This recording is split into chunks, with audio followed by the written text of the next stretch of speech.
I'm talking to Nick Knight on the occasion of your gaining the award of Master of Photography at Photo London a few days before your show opens in May of 2022. Congratulations, Nick. Thank you very much indeed. Congratulations also on the birth of a grandchild, which is probably more important than being the Photo London Master of Photography. Both nice in different ways. Nice in different ways and both important in different ways. Yes. I have no agenda. I want to talk to you about all sorts of things, about how you make your pictures and how you get to be the master. I'm sure there are other awards that you've garnered in your life which are also important. Let me start at the thing that has always intrigued me, which is that most photographers are lonely. Most photographers feel that their craft is secret, that people don't understand what they do, and they have a kind of one man against the world position. You, as I understand it, have always worked with people, you've always credited the people that you've worked with, you have something of a reputation for collaboration. Are you a lonely photographer? I started off like most photographers, just going out into the world with a camera and pointing it at the things I like. I'm just trying to find some sense in doing that. I basically came out of course to a sort of path to become a doctor was my family's desires for me, and I went along with that happily, but then found I had no aptitude, no interest, and so I switched into photography. I had no artistic training whatsoever. I've been studying science. I did the first year of a human biology degree, and I was really just really not happy with the chosen path, if you want, and photography was the only thing. I'd randomly taken an A-level in it. It was the only thing that suddenly felt to me like, here's something I could do, and could perhaps do better than some people. So I felt that if I applied myself 100% to this, I mean every waking hour, every day, everything, I must be able to do something. So I launched into it with great amount of energy. I sort of fell in love with it right from the beginning, right from my first moment at art college. I had spent 3 years in science, so I was quite relieved to get that behind me, and it wasn't what I wanted to do anymore. So I was, in a way, it felt like being a child in a candy store, because previously work had seemed hard and irrelevant and not part of my life. And all of a sudden, I was allowed to do something which was considered play almost, and felt very relevant. And so it felt for me exactly like a passport into life. So as I said, I started like every other photographer. You pick up a camera and you point it at what you like, and then you try and find some sort of course. The first things I ever produced actually were total abstracts. I would paint on, I'd make a negative, paper negative, paint on that with black paint, dry it, make a negative from the paper, and go on that process. So abstracting the world that I'd photographed randomly around me. I think my earliest influences were probably the sort of Bauhaus and the Russian constructivists and people like Rodchenko and that sort of thing. So I loved the incorporation of type and photography. And my college thought it'd be a good idea if actually I didn't do the photography course, went on the graphics course, which I had no desire to do at all. And the sort of, at that time, I was having a little bit of I guess a sort of rites of passage moment. I was very heavily involved in the second skinhead scene that happened in the end of the 70s as opposed to the end of the 60s, beginning of the 70s. And it fitted for me where I was questioning everything. And the skinhead thing for me became something which was, I think you have to go through that. I think you have to make something that helps you understand who you are. The passage from childhood to adulthood in some ways needs a bit of a challenge, so you can say, okay, I've done this, or I am this, and I'm not the child I used to be, now I'm an adult. And I think that rites of passage thing often is lacking in society, and people drift aimlessly from childhood to adulthood, not knowing kind of where the lines are and where they want to be. And I think definitely it was part of that. The skinheads had a very unsavoury reputation. They do now. Partly for political reasons. Yeah, we do now. The politics, I don't suppose I need to ask you in detail, but I mean, presumably some of that you found unsavoury at the time. But the skinheads were also defined by clothing. They cared very much about the presentation they made to themselves. 16-hole cherry red Dr. Martens, turn-ups on their skin-tight Levi's, stuff that you know. Apart from sartorially, yeah, Sartorially? Sartorially, that's incorrect. But yeah. Is it incorrect? Yeah, you would never have gone to a 16-hole or a skin-tight Levi Okay, back in the day. Whatever they were. Yeah, whatever they were. Well, yeah, that's the thing. It is a very precise thing. You've always written and said, I've seen many interviews where you've said that it's important that people express themselves in clothing. Yeah. At that point, you're describing a kind of fuck-off energy that you had for the society around you. Yeah. Not at all unusual for young people coming to, maturity. But it takes the form of being about clothes. Were you already consciously interested in the business of fashion? Were you interested in how those sartorial details that you're quite right to pull me up on meant detailed things to people, or is that something that came later? The society's codes. Yeah. The business is another thing. There really wasn't much business going on in the 1970s in terms of fashion. They are society's code. It's how we say who we are. It's the first thing you see of me, the first thing I see of you. Yep. Super important. And if you want to express yourself that way, you can do. You play with the codes, etc., etc. Yes, it came from a fascination of the rigor of that way of dressing, and also of the kind of, the whole thing about being part of a group, part of a gang, part of it. So there's a bit of a belonging and one group which stands for a bunch of things. So in a way, you stand behind that. So you're not pushing yourself up front. You're saying, okay, actually, I represent all of this. And of course, people don't know what you do or not. But when you dived into that world, you were remarkably successful with it very, very quickly. I think that book was published before you graduated. It was, by any standards, one of the great photo books that there is. I'm allowed to say that, you're not, but it is one of the great, great photo books. Thank you. It's funny how these things kind of get changed. But the reason I got into it, if I'm sorry, is I like skinhead girls.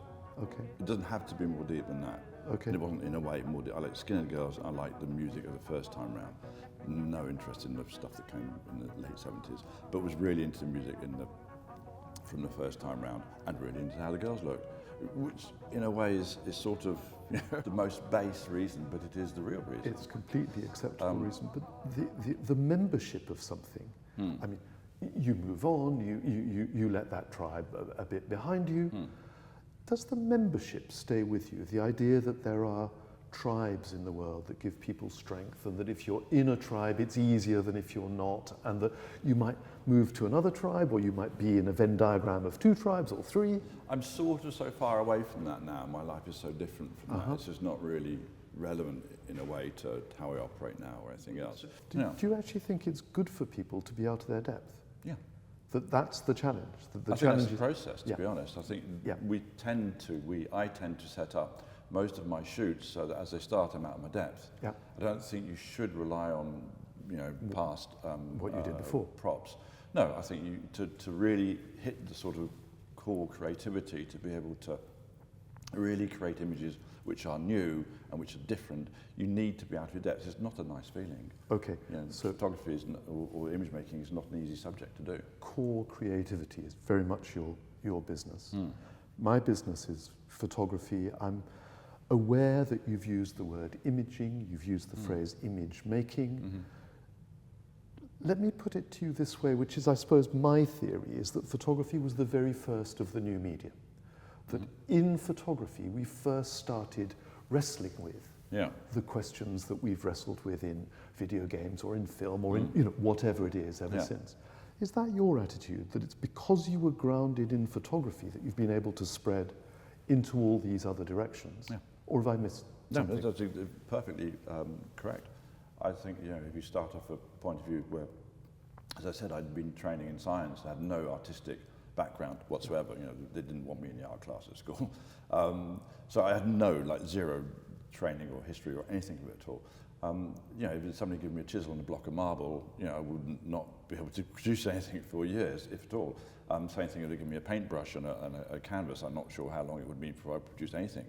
But photography is alarmingly seductive in that you pick up a camera and point it, and more or less you get an image which you can. So, well, actually that looks a bit like, it's not, and sometimes it's not bad, but and depending on the circumstances, and circumstances a lot. If you're in the middle of a gang fight and you want to pick up a camera and start photographing, you'll get imagery. And that was the exact situation that I found myself in. And in a way, the difficulty is not creating the image.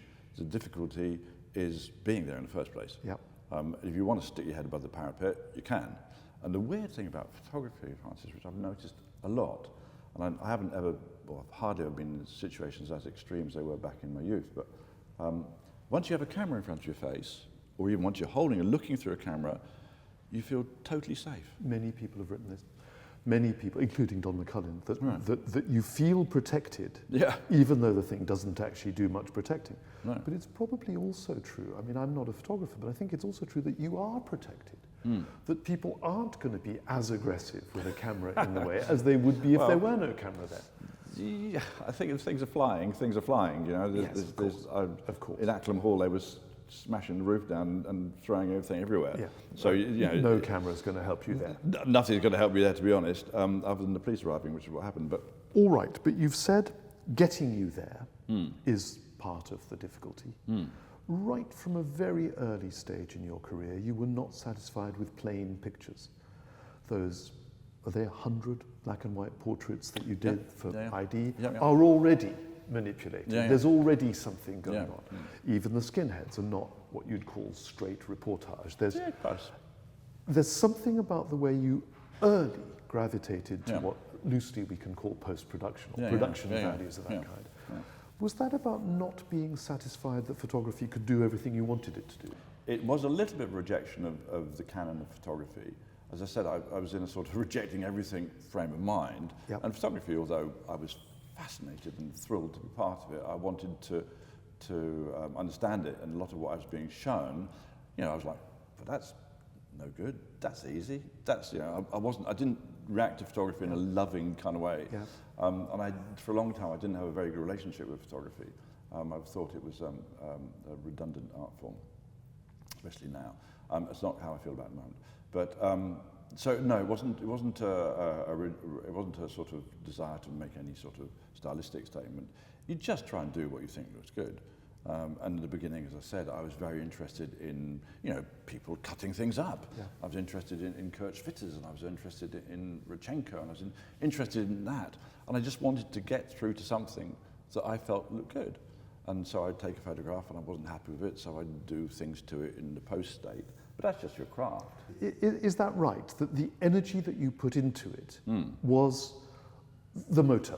The results were less important than the actual business of being alive to photographs, of being alive to the circumstance? Because that's what it looks like from the outside. Yeah, photography is a conversation.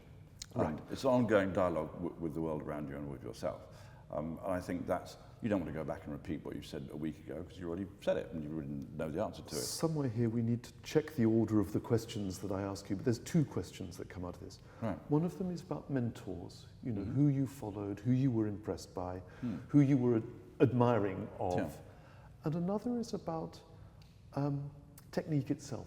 Yeah. And clearly you've done all sorts of things with technique and obviously rather enjoy, you know, breaking things and rebuilding them in a different way. And you've obviously enjoyed doing that over many years. At the beginning, what gave you the license to do things that other people hadn't yet done? What was it that said, you've talked about the skinhead thing, was it the same? Was it two fingers up to established ideas, break things, change things? Yeah, a bit. It was a bit, I'll do it my way because that's the only way it makes sense to me. So how did you get good at techniques which were themselves breaking? The one that comes to my mind, but as I've said to you, I'm not anybody's idea of a specialist in techniques. You got very good very early at cross-processing. It was all wrong. It was about using the wrong chemicals. Yeah, yeah. How did you get good at this thing that was itself breaking the rules? Collaboration, really. Right. I discovered cross-processing because I was taken on by a French art director called Marc Ascoli to work on the Yohji Yamamoto campaign. I'm well aware. In the mid-1980s, that was the campaign to get. Yep. So it was like, if you got that over, all the other photographers like, I wish I could. It was like the best campaign. And at that point, forgive me interrupting, at that point you had almost no track record. No, virtually none, no. Ascoli saw something, believed in something, and gave you saw the ID portraits. license. Saw the ID portraits, thought they were interesting, gave me the men's campaign to do. Yohji saw what I did for the men's campaign, gave me the women's campaign. It went on like that for 12 campaigns. And the whole thing with that was very much, okay, you've done it you've done it this season, we don't want the same again. Next season, do something. And every season I would have to re-propose to Mark Ascoli and to Yohji Yamamoto what I wanted to do. And that took an awful lot of research into it. And I remember one of the conversations we had after the first season, which was super black and white, super graphic, was, okay, can you do colour that looks as graphic as a black and white? So then a huge amount of research went into, and cross-processing came around, had a little peak in the beginning of the 1970s. A few advertising photographers had done it, and sort of got, I remember the picture of a lemon that was sort of bright yellow and a bright. We would buy every film on the market, and we'd put it through all the wrong devs, and just to see. So it was a massive research went into just trying to find new ways of doing things. And just so I'm clear in my head, because I don't necessarily know how the business works, that was a risk. That was your money. It wasn't necessarily going to be paid for by people. No, it was my money. It was your money. Yeah, the little money we had. So at that point, you're kind of pushing the boat out. It's kind of expensive. It takes a lot of time. It takes a lot of people's goodwill and so forth, not knowing that the results are going to be worth anything. Yeah. When I left college, I was doing a lot of photography, which was on colour negative, black room. You'd open the shutter up, you'd focus on the first object, get a torch, paint it in, refocus on the second object, get a torch, paint that in, etc., etc., etc. Really complicated. I remember I did one job and they were incredibly alarmed because I only gave them 2.5 shots out of the whole thing. I found somewhere to print that called BDI Colour Labs, which was run by a brilliant gentleman, Brian Dowling. And so we've been working together a little bit. And then when the idea of doing colour processing came along, I was looking for somewhere to process the stuff. And as you say, it's transparency film developed a negative developer. All the London labs would say, oh, no, we're not touching it, mate. No, we're not going near that. Right. You know, it'll ruin our dev. We're not going to that. And then I said to Brian, look, Brian, I've got this idea that I want to try cross-processing this stuff. He said, oh, I'll give it a go. And so he did it. And then we worked on how to get rid of some of the more sort of garish sides of it by printing it or pre-flashing paper, all that sort of stuff. And so really for a long time, for 10 years, Brian and I worked, together, just perfecting this technique. And then, other things like he perfected the technique of doing acetate masks, which you do one for the hair and then you print the hair in, then you put another one down and print the skin tones, another one down. It was very, very, very complicated printing. And Brian Dowling is an absolute master of it. So can I extrapolate from what you're saying? Would it be wrong to think that you were playing around with the ideas that became routine once digital was available? Yeah. But before you could do it digitally? Yes. Is that about right? That you were looking for more to do with expressing oneself beyond what the lens had captured, as it were? Yeah. You and Dowling and various other people were breaking things to find out what's going on. Is that the model of how you've done everything ever since? That new technologies, I mean, I dare say there are things you've used that I've never heard of, Cytex and Quantel Paintbox, and so all of these technologies, one after another, you've used. Yeah. At some point, they were alien to what people had done in your business before, and you were doing things. Why? What's the attraction to you of having something that is untested, maybe unusable, maybe produces brilliant results? Partly because I want to see things that I haven't seen. Right. So I'm looking for the new vision. I'm looking for something I haven't seen previously, whatever register that comes in. Partly it's just simple enthusiasm. If you see something, there's one of the latest things we discovered is a program called Content Aware, which is it's a computer reshuffles. It's beautiful. I think it's a Content Aware shot in the show. And then another one, we did where you print out an inkjet printer, but you print onto paper that doesn't accept the ink, so the ink runs like paint. So those sorts of things that automatically take you into kind of fascinating visions. Yeah. And there's so much. Is it wasteful? Do you In find what way? Energy-wise, or? Do you make a lot of pictures that you don't like? Do you make a lot of pictures that don't work? Do you make a lot of pictures that get thrown away because the journey was interesting, but that particular stop was not a good stop to read? I think that's, if you imagine you said to me, do you say a lot of things you don't like? Photography is a conversation, so it's every step in it is important. Right. You can't really get from place A to place B without taking all the steps.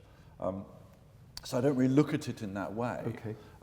Everything is important, and everything is gets you from one place to another.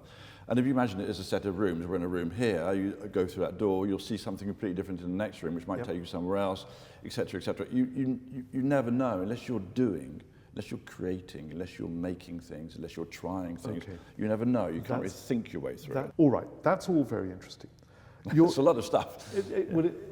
We're ranging as wide. Yeah, yeah. I mean, I love ranging this I'm wide. totally happy to if range. you don't mind. No, I'm just trying to keep a mental note in case I don't answer any of your questions. But. Well, I asked you right at the beginning about loneliness, and we'll come back to that in maybe right at the end for all I know. Business, obviously, business. Clearly, I mean, it would be trite to say you've had great success. That means that you've persuaded a lot of people to go with these experiments. Yeah. How did you persuade the very conventional, very kind of quite frightened large corporations that grind out the kind of nitty-gritty of the fashion business to allow you this kind of leeway? Not everybody has it. Most people are hired to do what they did last month or last year. Yeah. From quite an early stage, it seems to me, you were like the Yohji catalogue, which is, I think, probably the first big commercial thing that you did. Yeah. You had license. What did you persuade Ascoli? What did you persuade Yohji? Where's the dialogue which says, I'm a risk worth taking because I'm a safe pair of hands under the creative mess and explosion and chance? What skill do you recognise that you had that other people didn't about that? Again, to slightly sidestep the question, but I'll come back and answer it. We talked before we got on, before we were being recorded, about collaboration, I think. Yep. Collaboration has always been something throughout the whole of, I've worked with some brilliant people and they bring a lot, and you are foolish not to acknowledge that and to take that every opportunity that they can give in. If you're working with somebody great like Peter Saville, his sense of refinement of layout or typography or his, that's such a pleasure to work with somebody like that. And Peter's one, but there are many, all different people in different ways. So part of it is that I'm not having to persuade these people, I'm working with people. So for instance, with Mark Ascoli was looking for something new because that was the way to establish Yohji's fashion, and Yohji Yamamoto's fashion was new. Yep. It was one of the first times that a fashion designer had said, this is about a woman's soul, not about her cleavage. Yeah. So, not about her body. So that was a new thing to happen in fashion. So you needed imagery that reflected that. Both Rei Kawakubo and Yohji sort of came with a very new proposal of what, how to portray women and men. And so it needed a new language. You couldn't do it on a sort of existing language of photography. So you needed to find something which was as, reflective and as part of that. So they wanted that. It's very different with somebody, with a company like Yohji Yamamoto, he's brilliant and very, very accepting and looking for new things. So he would say to me, don't show me my clothes. I don't want to see my clothes. Show me my dreams. Great. So great, fine. Great. So there's no convincing there. Yep. It's rising to the challenge Yep. is more the problem, rather than because that's a very good way of putting a lot of responsibility on somebody's shoulders. So if Yohji says to me, "Show me my dreams," that's a lot more involved than saying, "Show me the fact this suit is cut in a particular way." Okay, but for a Yohji or a figure like that, I can see that risk is part of the business. But for an enormous Italian handbag company or for an American company that's selling, to a larger market in large, risk is anathema. They don't like risk. Those people. They're careful with their money. Yeah. So I've been very careful with who I work with. Okay. We turn down, and we've always turned down, probably 9 out of 10 jobs. If interesting. Because you think there's no point. Either I don't like the product, or I don't like the company, or I don't like the designer, or I don't like what they're doing. If I'm working for Yohji Yamamoto and he's proposing a new poetic vision of women, and I was totally in love with and engrossed in and involved in Yohji Yamamoto, a more commercially minded photographer said, okay, well, I'll do that for him and this for them, but actually I can't work with my heart and soul on one thing and then completely do the flip. But that more commercially minded photographer is offering the same thing anyway. Not quite, I don't mean to be rude about photographers, but it's that there's something which is their brand. Yeah. Whereas with you, the brand was change, was breakage, was risk, was chance. Yeah, because if I was working for Yohji Yamamoto and then I wanted to work with somebody else, for instance, with the stylist Simon Foxton, there are different people who have different needs and desires. So there would be no point in applying the same language that I would express what Yohji Yamamoto's dreams were with Simon Foxton. No, but lots of photographers do. Lots of photographers, only ever use a ring flash, and it's that's what you get known for, and I think that's different people do things different ways. Yeah. Okay. We've got a kind of vision of you from the skinhead days, breaking things to move forward, but keeping control. It's not just breakage. There's an No, order I don't about see it as this. breakage at all, but fine, yeah. Well, I mean, putting two fingers up to what went before was, I think, the phrase that you used. Yeah. And that thing of daring to say no to what was before. Yeah. The other side of that, which I guess is also part of your business, is very tight control. So you talk about these collaborations, you talk about this creative energy. If somebody says, "Show me the soul," that's a challenge. Yeah. Where do you get the control? Where do you get that very orderly, deadlines have to be met, budgets presumably have to be met, although not always. Yeah, not always. Where does that come from? You just have to. There's no not handing the picture in. There is no missing the deadline. There is no, you have to. And to some degree, I like the constraint. I like the sort of parameters that are set. And so I don't mind that at all. I accept that. I go into these collaborations with my eyes open. Yeah. I know that, they have to be in a certain time. And it is also a question of pushing yourself physically and mentally to as far as you can possibly go. Yeah. So the collaborators, I assume, I'm guessing, that you go back to trusted people again and again, that you go back to people you're enthused by and awakened by. Yeah. But you presumably rejuvenate that energy by occasionally collaborating with somebody new. They're all people, so that's all relationships. Right. In a way, if I'm working with Peter Saville, I've been working with him since 1982. Yep. You're in love with people. You fall in love with the Kanyes, the Gagas, the Yohjis, the Peter Savilles. It's a human relationship. Yep. You like them, and they're not all the same. Everybody's different, and that's part of the fascination. But with John Galliano or Alexander McQueen or whoever it's been, they are profound human relationships, and I would probably sort of lay myself on the line for any one of them. So in some degree, it's no weirder than any relationship one has in life with one's children, with one's spouse, with one's friends, etc., etc. These are important emotional relationships for me. I go into them because you have to, perfectly accepting that if the relationship stops because the other person doesn't want to do it anymore, then you have to just swallow that, move on.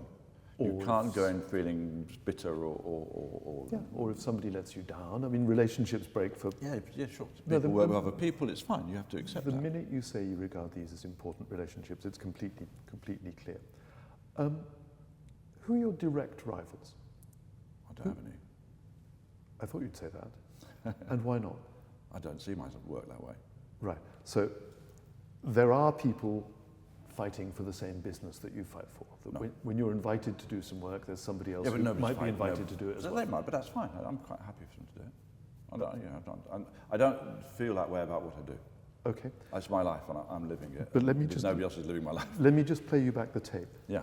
You said there were no real precursors, that there was nobody you really saw as the photographers you admired from the past, although I bet there are one or two, as it were. Yeah. And now you say there are no direct rivals. Yeah. Now, that brings me back to that question of loneliness, that you've made this, forgive the word, but you've made this eccentric pathway of doing things your own way. Yeah. It goes far, far beyond photography into other media, but also other ways of thinking. I mean, I suppose I'd lay a wager that at some point you looked very carefully at Irving Penn. I mean, my superhero would be Blumenfeld. Whoever. I'm sure there are people who've filtered into your thinking. Yeah.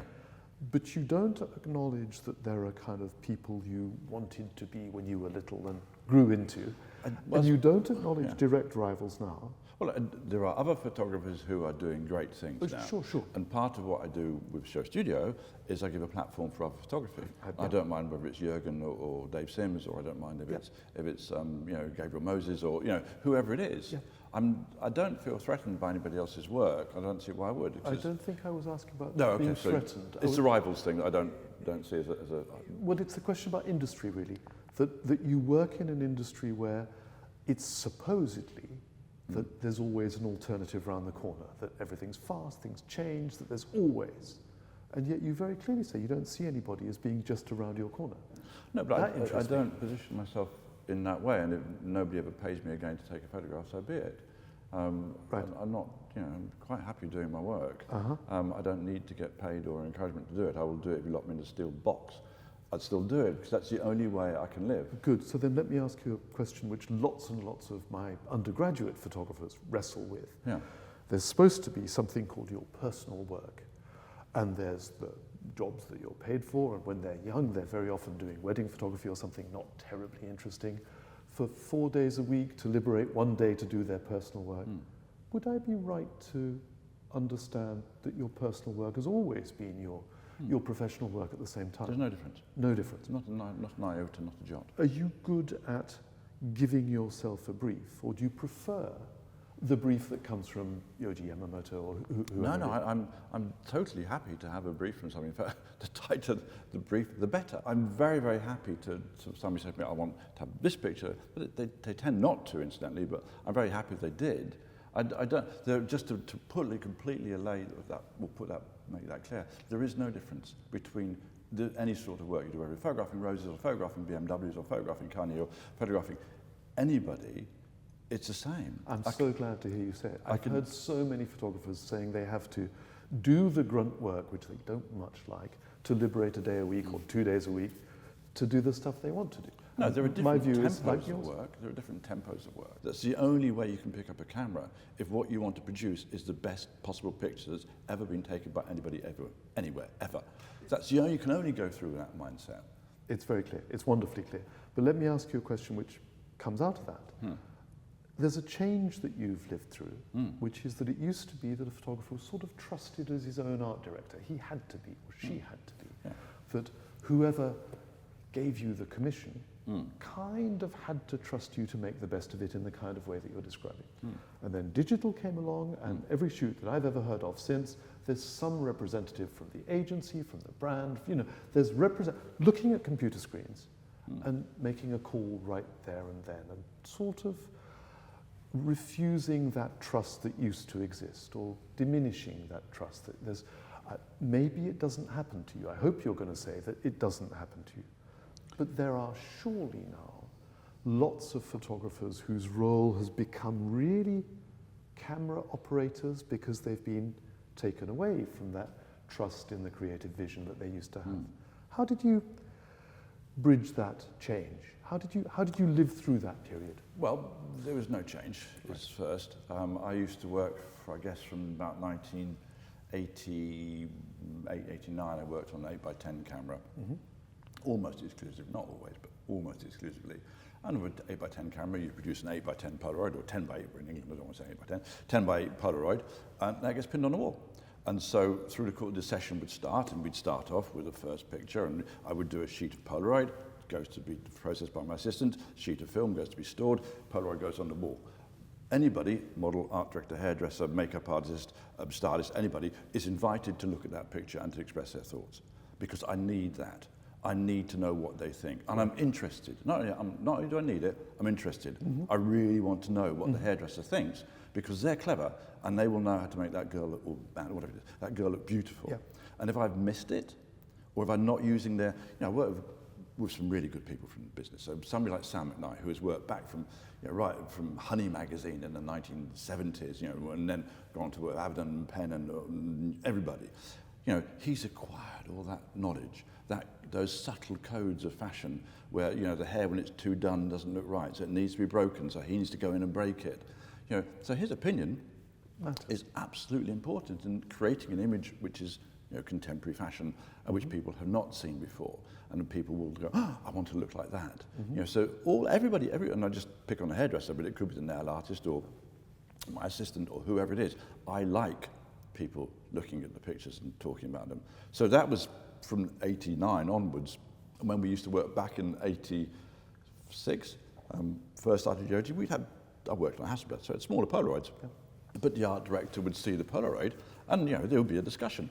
And that's great, because it seems to me totally logical to say, I have these great minds around me on all these different fields, whether it's the model or the hairdresser or the art director, who have their accumulated knowledge of 10 people in this room who, as long as you work with the right people, as long as they're all invested in it, as long as they're all in it for the same reason as you're in it, to get the best possible image that's ever been taken anywhere ever, as long as they're all in it for that reason, then why would you not listen to them?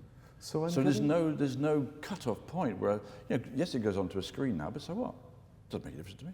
I'm getting a kind of vision of an orchestral conductor.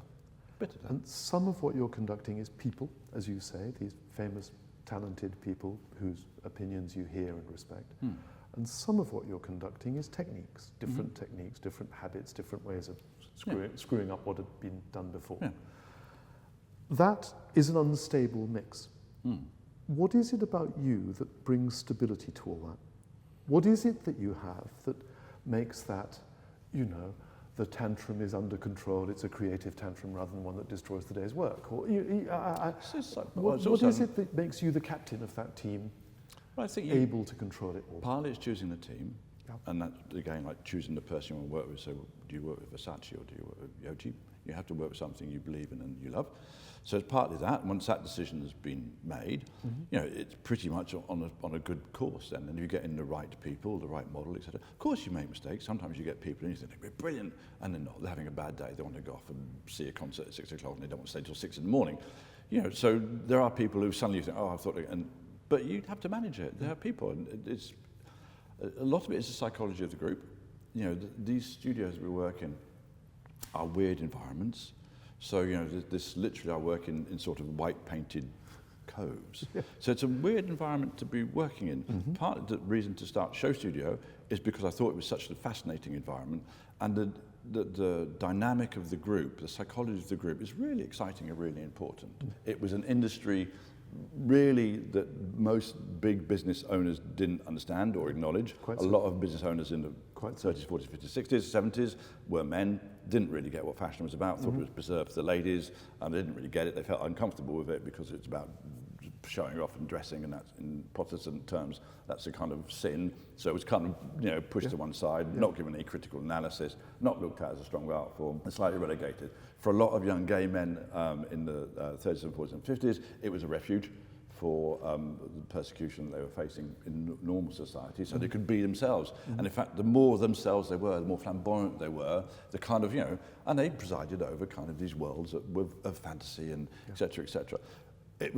It's a beautiful environment in that way. And that's why I started Show Studio, to say, look, people, this is fascinating. This is amazing. But physically, I was showing you talk about the 3M and stuff. But physically, and you mentioned about a gold cove we had once and all that sort of thing. So it's an amazing space and a performance space. Fashion photography is a performative art. How I move is important. I demonstrate to the model how I want her to move. So I'm sitting like this and she's not. So I will move my own body so I can be her mirror. So it's a performative art. It's a fascinating space, but I think that my problem with it is that people really didn't understand the power of it, and they didn't understand what went on in it. So a lot of what I was trying to do with Show Studio, and still am, is trying to say, look, this is somewhere you need to understand how fashion imagery is created. This is not a sort of normal space, and you have to look at it. You find that there's a kind of beauty in the making as well as a beauty. Now, that's a very old-fashioned word. People don't tend to use the word beauty anymore. They use other words. It's very clear. I mean, just the pictures that you make. I wanted to ask you about the different means of distribution. That you've done lots of things in your life. I mean, Show Studio is a very good example of a kind of almost, I think, probably pre-internet or pre-Web 2, as it were. Collaborative space. It's important, but also interdisciplinary, if that's the right word. That it used film, it used all sorts of different. That you were open to all of that going on. You've also done lots of stuff for magazines, which is really old-fashioned media. It's hard to make a magazine successful. You know better than I do. Magazines drop the whole time at the moment. They die. You've presumably done things on huge billboards, although I can't think of one, but I bet you have. Actually, I know that you did a thing around a building site in Knightsbridge, which I loved. Enormous pictures. Building wrap. From your archive. The new art forms, the new art form. The new place to put art, These different systems of distribution all have their own histories. They have their own habits. They have their own stars and so forth. You seem quite happy chopping and changing from one to another. I assume that if you do stuff for Vogue, you don't get very much money. Vogue doesn't have very much money. No. But you do that for reasons to do with the distribution being the proper one for certain kinds of pictures to go into. Yeah, I mean, that's arguable, but yeah. Sorry, well, put me right. By I all know, means. Vogue, bless them. Is Vogue your shop window? Is Vogue Well, no, where because you do don't your need boasting? them anymore. That's the thing, magazines have had their day. Right. So you don't really need them. And the reason I still work for Vogue is because I like Edward. Okay. Enfield, who's the art director of British Vogue. Yeah. Creative director, I think it was. Yeah. Editor. That's what I was grateful for. I really love Edward. I think he's doing something important culturally at Vogue now. Yeah. Previous to that, I had a relationship with the art director Robin Derrick, who I thought was very interesting. So, so they're always about relationships. And it used to be back in the day, so back in the 80s, yes, you're quite right. It was a window so people could see what you did. Yeah. Lots of people have said that cities have a sort of pulse. And there was a period when London had a very high pulse. Yeah. That might be certainly punk, I suppose, in the, 1976, would that be right, roughly? Yeah. The Face and ID were widely felt to be another pulse of London being the most exciting creative capital in the world. Is it not anymore? No. London not anymore, the magazine not anymore? Well, so you've said that the magazines aren't anymore. Well, not if everybody's on the internet. Is London the creative pulse? You see, the interesting... Is London the capital of the creative world? I mean, partly because of the different cultures we have here, it encourages that. Partly, and we're not going to go into the subject because of Brexit, has come down like a bloody blow to everything. Yep. And so it's sort of decimated it. But, we had great courses, we had great designers here, et cetera, et cetera, et cetera. Yep. And a huge melting pot of different cultures, which is fantastic. Yep. So in that way, yes, if you walk around London and you see the people on the street, very diverse, very different ways of dressing, I'm talking fashion-wise now. So London was this sort of really weird hybrid of things. And there was a real energy for something different. There was a real moment. That's then. what I was asking about, the pulse of cities. It seems to me that's not true now. I think what I was going to go on to say, Francis, is that if you go on to Instagram, which is actually a very good platform, been weirdly maligned as just full of selfies, but I can't work out quite why that is. I think it's an amazing platform for finding new artists. Yep. I find them all over the place, and it is if you follow the right people, you literally get the most amazing stuff. I follow all the sort of great photographer accounts or the fan accounts of theirs, and new artists. It's incredible. It's like having a magazine that refreshes itself every hour in front of you. If you care to look at it, it really is not about selfies for me. I don't care whether they're coming in from Latvia or whether they're coming in from anywhere in the world. I don't care where they're coming from. You don't know where they're coming from in a way. Yeah. So there aren't any boundaries. So the whole thing, part of the thing with the internet, which I've loved, I hate nationalism. I'm very against it. And I don't think it's a way forward. I don't think it's relevant, et cetera, et cetera. There speaks a former skinhead. Exactly. But, sports girls used to love, black music and dancing. Yeah. So, for me, that's part of the joy of the internet. The audience can come from anywhere on this planet, absolutely anywhere. We used to have a thing which I'm talking to Michael about trying to reignite, which is, an actual physical globe on the front of the site where you can see where everybody is watching stuff. And I remember when we first started Show Studio, watching these little lights light up across the globe and where you could see people were tuning into Show Studio. And it gives this real feeling of, that actually this is what I want to tap into. I hate nationalism. It's just false. It's all wrong.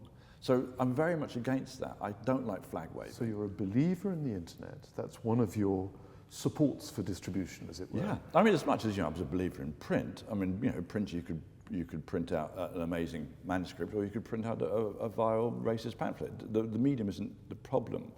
It's just a great medium for getting through, getting through to people across the globe, which previously there wasn't. I know that there's an obvious exception, which is that you've got a tremendous show coming up now at Photo London in connection with this award. No. You haven't done that many shows. You've done deliberately relatively few books and relatively few shows. Say why? What is it about that relationship with, in inverted commas, the art world, as it were, that sent you away? What was it that you didn't like? I didn't want to do shows, partly because if you're doing a show, you're getting through to 200, 300,000, 5,000 people, which is great, but they all already kind of like you, and they already kind of know you, and it's like getting yourself a pat on the back, and I don't want that, need it or desire it. Okay. I like my work being on bus stops and on billboards you drive past without even noticing. I don't like talking to people who already half agree with me. Yeah. So I've shied away from shows partly for that reason. And up until the Korean show, which we had in Seoul a couple of years ago, which is quite a big retrospective, I really never wanted to do shows. To do anything well takes up a lot of time. But when you do books, certainly some of them are more like a retrospective. But the Flora book that you did is very much like a show.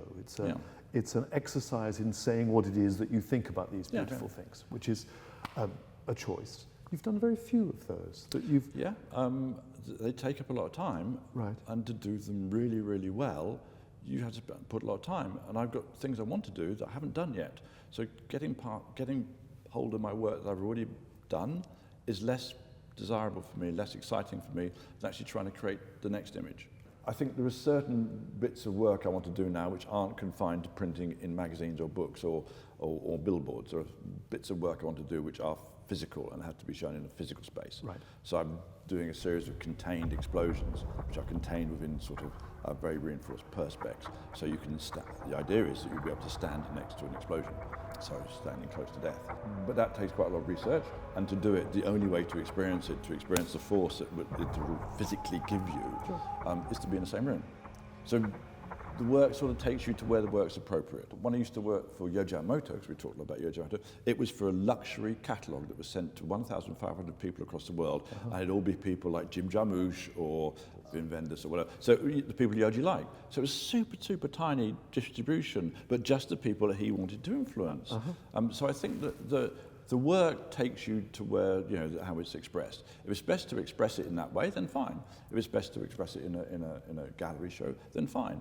What I felt I didn't want to do beforehand was just to show in a gallery space in some sort of form of self-aggrandizement or patting myself on the back or showing my past or all those sorts of things. For pictures that had looked perfectly all right in a magazine when they appeared. Which were fine in a magazine, but in any case, I didn't want... when I'm only here for a while, I've got a lot of things I want to do, so I don't particularly want to go and show you a picture from 1980. And my problem is that it means I put a lot of my time, which I could be creating new work, into re-showing old work. Right. And that's not particularly what I mean. It's nice for people who love my work, and I take that relationship seriously. Because it opens next week, whenever it is, that people love it, and that it does actually reach, Photo London is hundreds of thousands of visitors. Certainly dozens of thousands of visitors. In terms of this particular show, I'm super happy for it to be where it is. I'm super pleased to be doing a physical show because I'm producing a physical piece of work.